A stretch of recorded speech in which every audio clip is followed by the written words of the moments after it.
இந்த போகி பண்டிகை எது கொண்டாடணும்னா, இப்போ வந்துட்டு போன வருஷம் நாங்கள் வந்துட்டு எதனா ஒரு கஷ்டமோ எதனா ஒரு பாவமோ செஞ்சுருந்தா இந்த எங்களுடைய ட்ரெஸ்ஸு எல்லாத்தையும் போட்டு கொளுத்திட்டு அந்த ட்ரெஸ்ஸோட அந்த நெருப்பு மாதிரி எங்களோட கஷ்டம் எங்களோட எல்லாத்தையும் இதிலே வந்து போட்டு எரிச்சிட்டு இதுக்கப்புறம் வர இதெல்லாம் வந்துட்டு ரொம்ப ஹாப்பியாக ஜாலியாக வந்துட்டு ஸ்டார்ட் பண்ணலாம் அப்படின்னு சொல்லிட்டு தான் பண்ணுறோம். அதே மாதிரி நான் ஒரு ரெக்வஸ்ட் கேட்டுக்கிறேன். இந்த மாதிரி வந்துட்டு எரிக்கிறப்போ நீங்கள் வந்துட்டு உங்களோட ட்ரெஸ்ஸோ இல்லை பாய் எது வேணால் போட்டு கொளுத்தலாம்.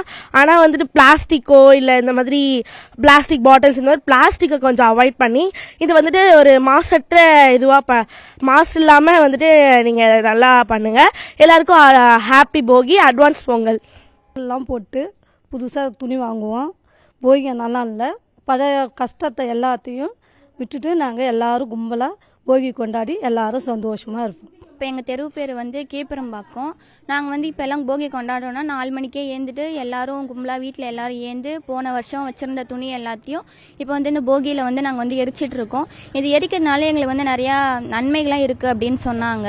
ஏன்னா பழைய பொருள் எரிச்சா ஏதோ வீட்டில் ஏதோ சொன்னாங்க. அதனால தான் எல்லாம் ஏஞ்சி நல்லா எரிச்சிட்ருக்கோம். அதனால் காலைல ஏந்து இதை எரிச்சு முடிச்சதுக்கப்புறம் நாங்கள் கோலம்லாம் போட்டு அதெல்லாம் ஒரு என்ஜாய்மெண்ட்டாக இருக்கும். நாங்கள் இதை போகி கொண்டாடுறது எங்கள் தெருவுலையும் பார்த்திங்கன்னா நிறைய பேர் அப்படி தான் பண்ணிகிட்டு இருக்காங்க. எங்களுக்கு அது ஒரு ஜாலியாக இருக்குது.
செய்திகளை உடனுக்குடனும் துல்லியமாகவும் தெரிந்து கொள்ள சப்ஸ்கிரைப் பண்ணுங்க.